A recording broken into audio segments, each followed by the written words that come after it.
significant development in the Georgia case is that Donald Trump's bond was set at $200,000.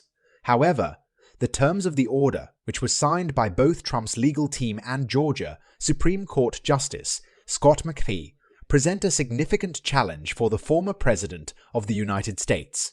Quote, "Defendant shall not take any action to intimidate or otherwise obstruct the administration of justice to any person known to be a co-plaintiff or witness in this case.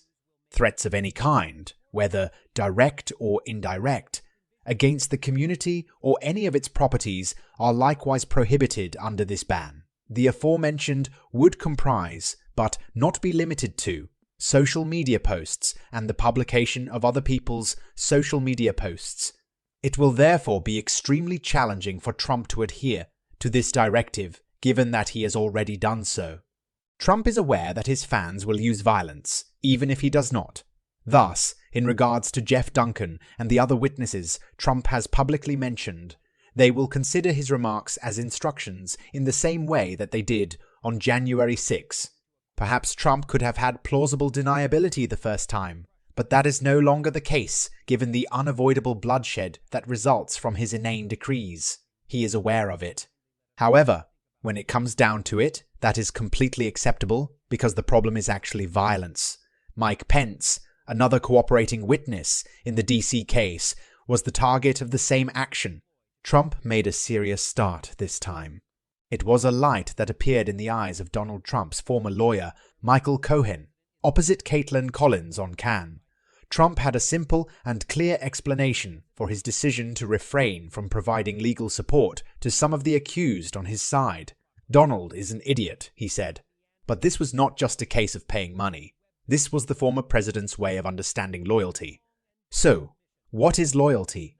For lawyers like Jenna Ellis and Rudy Giuliani, this was about standing by Trump and helping him in his attempts to shake up democracy. However, Trump's decision not to cover their legal expenses clearly showed the value he placed on them. Although Ellis and Giuliani have stood by Trump's side in his anti-democracy initiatives, Trump has refused to pay for their defense. Giuliani's visit to Florida for defense money was particularly heartbreaking. He returned empty. Cohen noted that this move could have dangerous consequences for Trump. "You don't want to throw your lawyer, your doctor, and your mechanic under a bus like that," he said, "because somehow you go downhill and the brakes don't work." This was a warning from Cohen, who was once a loyal Trump aide based on his own experience. For all his actions on behalf of Trump, for campaign finance violations, lying to Congress and other charges, Cohen was eventually convicted and sentenced to 3 years in prison. But the biggest lesson was that loyalty should always be mutual. Giuliani, in particular, should cooperate with the investigators, Cohen said, and he needs to speak before anyone else. If Trump made a mistake by refusing to pay for Giuliani's defense, it's not just a financial mistake.